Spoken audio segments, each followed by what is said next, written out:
Agora nós vamos falar sobre as principais mudanças, tá, do Código de Segurança contra Incêndio e Pânico.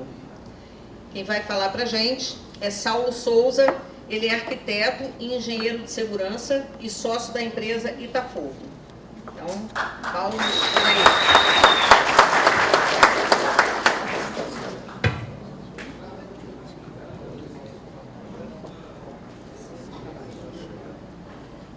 Primeiramente, eu queria agradecer a oportunidade novamente que a Magalhães está nos dando, né? E eu vou iniciar essa palestra. Toda essa palestra ela tem o intuito de trazer um conhecimento amplo sobre tudo que está relacionado a sistemas de incêndio, tá? Sobre as alterações que aconteceram no lançamento do COSIP de 2018, tá? E eu vou iniciar essa palestra trazendo uma enquete a vocês aqui. Quantos de vocês sabem o que significa essa sigla COSIP?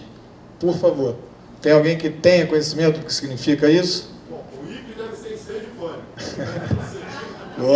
Bom, intuitivo. Sim, vamos lá. COSIP significa Código de Segurança contra Incêndio e Pânico, tá? O primeiro COSIP, ele foi criado em 21 de setembro de 1976, tá? Ele não foi criado de forma tão espontânea, pensando, olha, eu acordei, eu vou fazer um COSIP, um código que possa proteger as pessoas.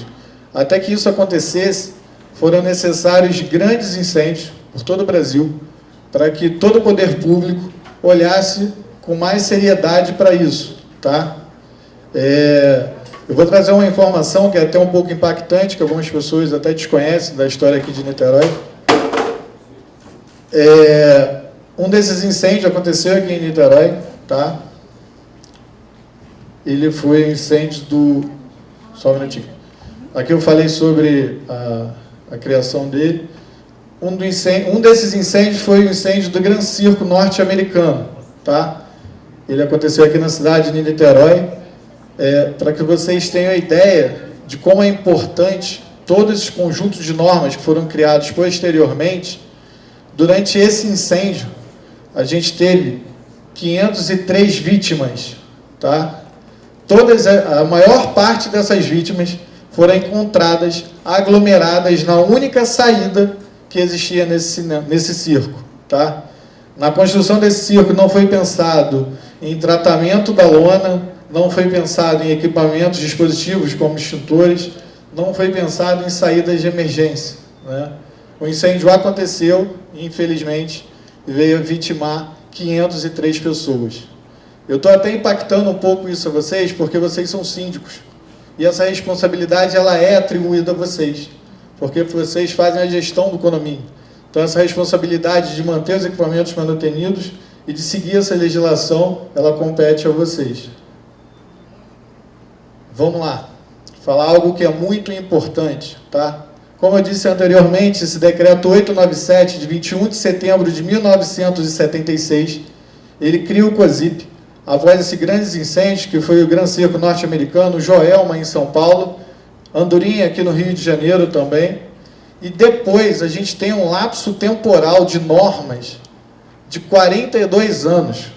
Estou dizendo a vocês que em 1976 foi criado um conjunto de normas a serem aplicadas nas edificações e só depois de 42 anos ele foi completamente revisado e modernizado. Então, os dispositivos dispostos aqui em 1976, eles nunca vão se comparar aos que hoje em dia a gente tem aqui, tá? Agora eu vou entrar efetivamente no nosso assunto, que são essas principais mudanças. Deixa eu até voltar um pouquinho. Todos aqui devem se recordar, algo que deu muita força para que aqui no Rio de Janeiro, que era um dos códigos mais desatualizados do Brasil, para que isso mudasse, foi o incêndio da Boate Kiss, né, que foi de grande repercussão em 2013, e ele trouxe a força final para que esse código aqui no Rio de Janeiro fosse revisado e fosse modificado. Tá? Vamos lá. O primeiro COSIP, ele era muito baseado em cima de NBRs. Como foi citado até anteriormente, As revisões da NBR são muito contínuas, acontecem seguidamente. Tá? Essas NBRs, por muitas vezes, se fazem confusas. Né? Quem é engenheiro sabe o que eu estou falando. NBR 5419, que trata de SPDA, de para-raio, trechos dizem que pode uma situação, outros dizem que não, isso gera uma dúvida muito grande. O que o COSIP novo ele faz? Ele cria suas próprias normas técnicas, todas elas ainda assim baseadas em NBRs, mas eles passam a dizer, esse é o caminho que tem que ser seguido, e o que está aqui é o que está valendo. Então não existe um questionamento, mas a NBR tal diz tal coisa. Não. Se está na NT, aqui no Rio de Janeiro, é o que tem que ser atendido durante a elaboração de um projeto ou durante a adequação de um condomínio. Tá? Um outro item muito importante, tá? Que aconteceu também em 2018. Todos os certificados de aprovação, vou fazer um panorama rápido, tá? Toda edificação ela tem que ter um laudo de exigências, que é o resultado de um projeto que foi elaborado por alguma empresa, onde vão estar classificadas todas as exigências e todas as determinações com relação à segurança. Tá? Após essas exigências cumpridas, a gente obtém o certificado de aprovação. Tá? Esse certificado de aprovação, antes de 2018, todos eles aqui têm a validade agora. Antes de 2018, eles não tinham validade. Então, esse documento, ele não se mexia, você tinha o seu certificado de aprovação, estava tudo bem. O que o bombeiro começou a observar? Tá?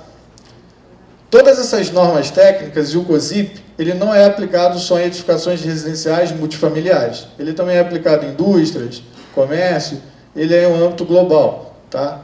O que começou a se observar? Que as edificações se certificavam e que depois, um exemplo, eu construí um galpão, me certifiquei. Aí o terreno ao lado vagou, eu comprei aquele galpão, construí. Eu unifiquei a empresa. Os dispositivos que eu coloquei no meu primeiro certificado de aprovação, que foi o meu primeiro projeto, eles normalmente não eram estendidos para o outro lado. Então essa minha edificação ficava descoberta. Mas, tecnicamente, eu ainda era aprovado pelo Corpo de Bombeiros. Esse item eu achei magnífico, porque ele obriga que a cada 5 anos você comprove que não existiu alguma modificação arquitetônica ou que você não alterou nenhuma característica do sistema deles. Né? Então isso é importante, porque eu vou dar um exemplo até do condomínio que eu resido. Tá?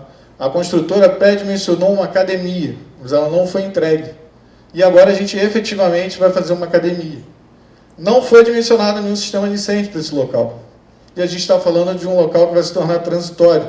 Eu vou ter pessoas ali malhando, que elas, em momento algum, estão esperando um sinistro acontecer. Mas ele pode acontecer.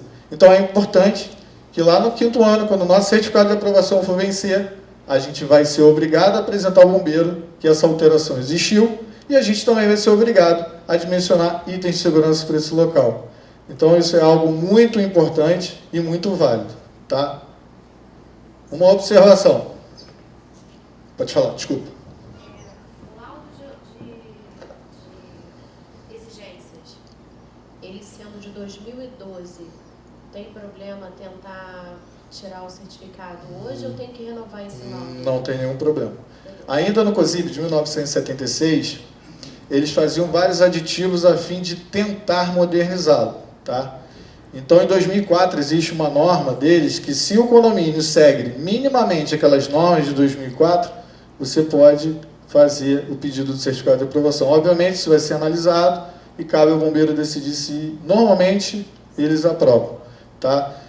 Uma coisa importante, a gente não está aqui para alarmar vocês de forma alguma. Quem possui certificado de aprovação anterior a 2018 e que não fez nenhum tipo de alteração arquitetônica, enclausurou algum lugar, criou um escritório, fez uma administração, algo desse nível, o seu certificado de aprovação ele é válido normalmente. Há de se entender que na época que esse projeto foi elaborado, foi colocado ali tudo que era exigido pelo Corpo de Bombeiros, então eles não têm como desvalidar aquele documento de vocês. Tá? Então se alguma empresa falar, não, porque o seu documento tem validade, não. Tá. Então, esses 5 anos, só se houver modificação. Só se houver modificação. Tá? Então, todos eles agora vêm, a data da validade bem especificada aqui direitinho, para que vocês façam esse acompanhamento.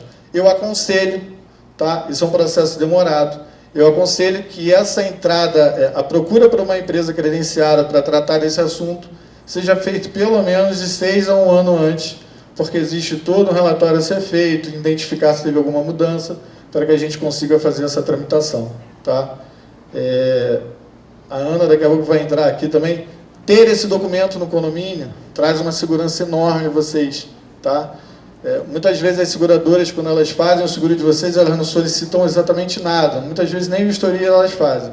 Mas quando um sinistro acontece, o primeiro documento que eles solicitam é esse, porque vocês têm que ter esse certificado de aprovação. Então, se vocês não têm, vai gerar um grande problema a vocês para obter esse estorno do seguro. Tá? Vamos lá. Isso aqui também é muito interessante. Tá? A partir de 2018, é sabido que o Corpo de Bombeiros não tem um corpo efetivo que consiga vistoriar tudo que existe comercialmente falando e residencialmente falando no Rio de Janeiro. Né? O que eles fizeram? Eles atribuíram responsabilidade da seguinte maneira. Eles criaram um CAA, Certificado de Aprovação Assistido. Nesse caso, a empresa ela precisa ser credenciada junto ao Corpo de Bombeiros. Tá?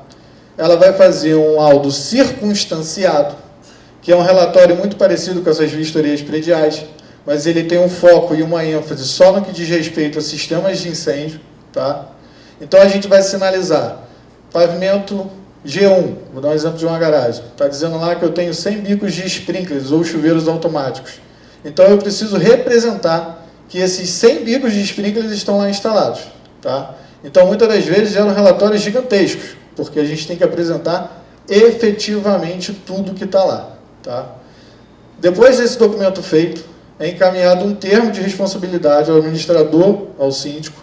Ele assina como responsável por todas aquelas informações que estão ali. Tá? A Itafogo também assina como engenheiro e como empresa credenciada junto ao Corpo de Bombeiros. A partir daí, gera uma acreditação por parte do Corpo de Bombeiro que emite o certificado de aprovação. Tá? Algo importante que foi até falado sobre o teste de estanqueidade.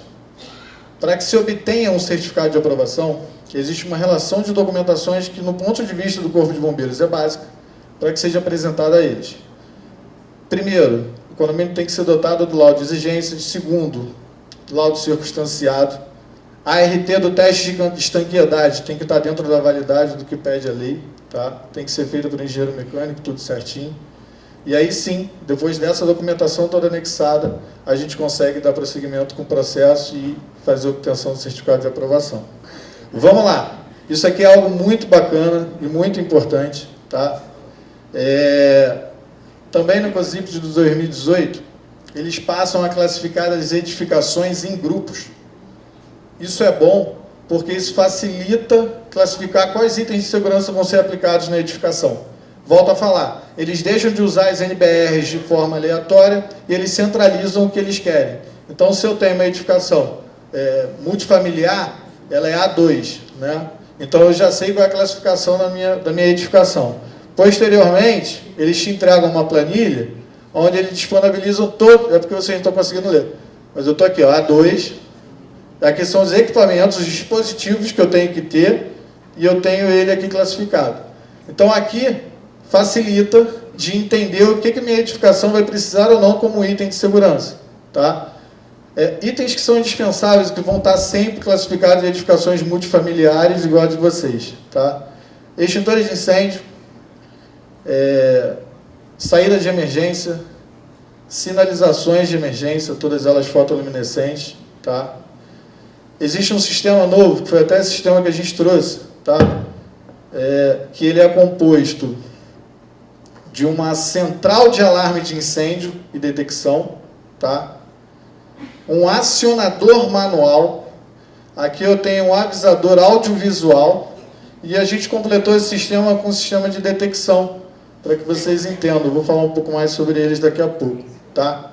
A partir de 2018, todas as edificações que possuem hidrantes, mangueiras de incêndio, né, elas são obrigadas a disporem de um acionador manual ao lado dele e um avisador audiovisual. Não existe exceção para a aplicação dessa norma. Todas as edificações que possuem um hidrante, que eu tenho mangueira de incêndio, eu sou obrigado a ter esse tipo de sistema. Tá? Então, ao lado de cada hidrante? Um ao lado de cada hidrante. Vamos lá. Isso aqui é muito importante e tem facilitado muita coisa, né? Existe uma grande insistência quando a gente é consultado por alguns clientes. Ah, mas o meu condomínio é anterior a 1976. Tá? Isso efetivamente acabou. Todos os condomínios são anteriores agora a 2018. E passa a valer tudo que está no código de 2018.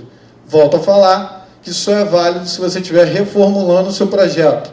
Se você estiver fazendo um projeto novo, ele tem que ser todo feito em cima do novo COSIP. Tá? Então, todas aquelas classificações, todos aqueles equipamentos, eles vão ser considerados e aplicados no projeto. A Itafogo ela tem uma política, como a gente lida com muita adequação, que é fazer uma vasta vistoria no condomínio, a fim de identificar tudo que o condomínio já possui, porque a interesse da gente é diminuir esse custo durante a aplicação do que vai ser o complemento. Né? Se eu já tenho uma bomba e ela vai alcançar a vazão que eu preciso, a gente tenta reaproveitar essa bomba para não gerar um custo a mais para o condomínio. Tá? Isso aqui é algo muito interessante. Todos esses novos projetos, edificações superiores, multifamiliares superiores a 30 metros de altura, elas são classificadas e levam a obrigatoriedade de ter chuveiros automáticos. Tá? Edificações essas multifamiliares ou mistas, que são as edificações que possuem lojas embaixo. O bombeiro abriu uma brecha que eu acho interessante, vocês vão ver como esse sistema é eficaz também, tá? De fazer a substituição, eu posso escolher um ou outro na hora de dimensionar, que é substituir a rede de sprinkler por um sistema de detecção de fumaça. Tá? A âmbito de informação para vocês, todos os sprinklers, se vocês já forem em alguma edificação com sprinkler, as mais antigas, é até um pouco mais complexo, você vai encontrar eles nas áreas comuns, nos corredores. Tá? Ali, eles têm a função de resfriamento de estrutura, senão a estrutura entra em colapso. Tá? E nas garagens, sim, ele trabalha efetivamente fazendo a extinção do incêndio. Tá? O sistema de detecção, ele normalmente, ele pode ser simples, mas normalmente ele é instalado com endereçamento. Então, quando eu tenho qualquer tipo de ocorrência, essa central, ela vai ficar instalada na minha portaria, a gente gera um treinamento para os funcionários, e eu vou conseguir identificar quando esse equipamento acionado, eu vou conseguir identificar onde eu estou tendo sinistro. Tá? Uma mudança e uma percepção muito grande do Corpo de Bombeiro, o COSIP novo, ele visa muito a vida. O outro também já avisava, mas esse dá um foco muito grande com relação a isso. Eles entendem que, como toda edificação tem que ter o seguro e tem que estar documentado, a preocupação maior deles é com a evacuação, que é a saída das pessoas do condomínio. Todos esses dispositivos facilitam isso de forma enorme. Eu vou dar um exemplo a vocês. Se eu tenho um apartamento pegando fogo, estou falando de um apartamento de 80 metros quadrados, meu último quarto começou a ter um incêndio. Esse sprinkler ele vai estar localizado no corredor. Até ele alcançar a temperatura de 68 graus, que é aquele bulbo resiste, aquele apartamento já está completamente queimado. Eu já gerei um pânico, um nível de fumaça dentro daquele ambiente que pode prejudicar enormemente minha saída. E aí eu vou gerar algum tipo de problema muito maior. Esses equipamentos, eles trazem celeridade para a evacuação do prédio. Tá?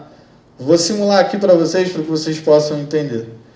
Vamos supor que eu comecei um incêndio na minha cozinha e vi que a proporção daquele incêndio era muito grande e que eu não vou conseguir fazer extinção de forma alguma. Tá? Ao lado da minha caixa de incêndio eu vou ter essa caixa, eu vou vir aqui e vou acionar ela. Eu acionei. Em mais ou menos 5 segundos, ela vai avisar a minha central, porque eu enderecei ela alarmou. Isso está lá na minha portaria, essa central, ela está dizendo aqui, ó, estande Itafogo. Espera aí que eu vou silenciar, senão a gente não consegue.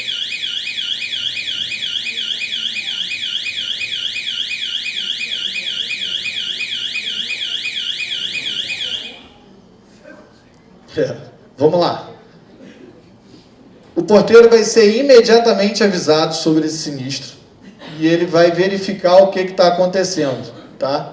eu simulei, eu manualmente informando o incêndio. Tá?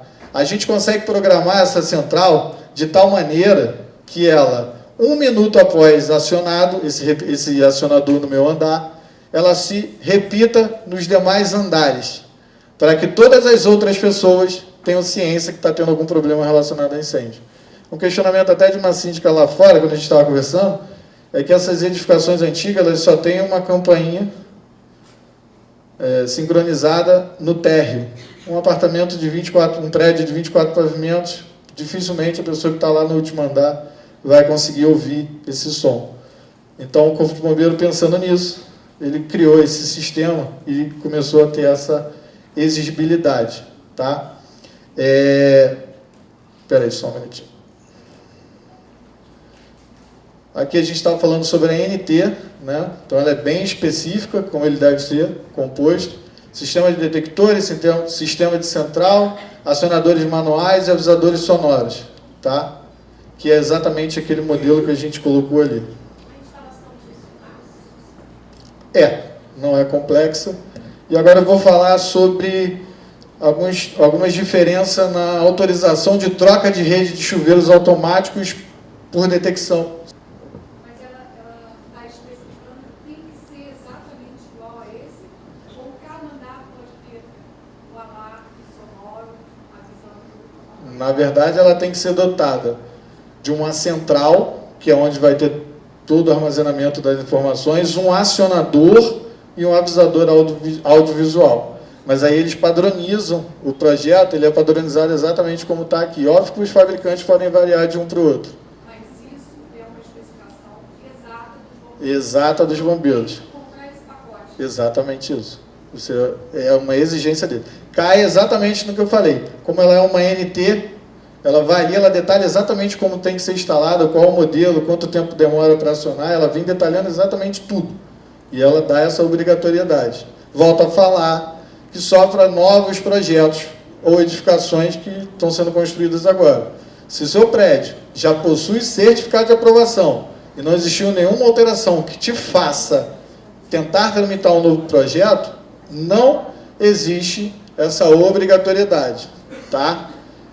Vamos lá. Falando como um engenheiro de segurança, do meu ponto de vista, hoje é um dos melhores sistemas que existem para se avisar. Né? Depois, se vocês tiverem interesse, esse stand está lá fora com esse modelo, esse protótipo, vocês procurem informações para que elas possam fazer o contato e apresentar a vocês as propostas. Tá? Sim. Para a renovação da certificação, esse projeto, esse sistema não é obrigatório. Né? Não. Tá bom, obrigado. Tá? Como eu falei anteriormente, composto de uma central, um acionador manual e o alarme audiovisual. Tá? Eu já falei sobre a demora e a demanda que faz o funcionamento de um bico de sprinkler, de um chuveiro automático, e agora eu vou demonstrar a vocês como funciona um sistema de detecção. Tá? Aqui é realmente só uma apresentação. A exigência para a detecção, ela só também é em um projeto novo, tá? E aí ele entra na anterioridade. Você tem a possibilidade de ou sprinkler ou detecção. E agora eu vou mostrar para vocês como que é o funcionamento de um detector de fumaça. Só um segundinho. Ele é um equipamento muito sensível, muito moderno, tá? A gente nomeou ele como 13º andar lixeira.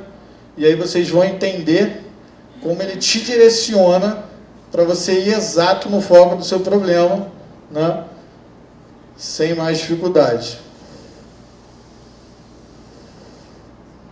Ele está piscando, porque ele está conectado à central, e quando ele perceber a fumaça, ele vai ficar vermelho, vai ficar de forma acesa continuamente, e vai acionar a central.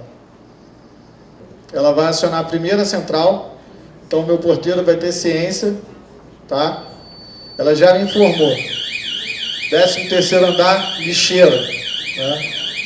A gente, durante o treinamento, instrui que não deve se desarmar esse sistema até que verifique realmente o que está acontecendo lá. Tá? Desliga aí, Bruninho.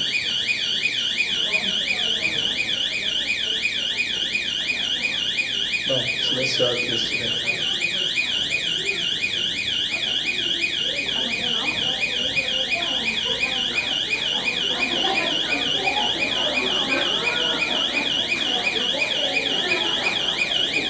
sobre desarmar o alarme. Eu não contei com a sorte do ar-condicionado, mas ele é eficaz, podem acreditar.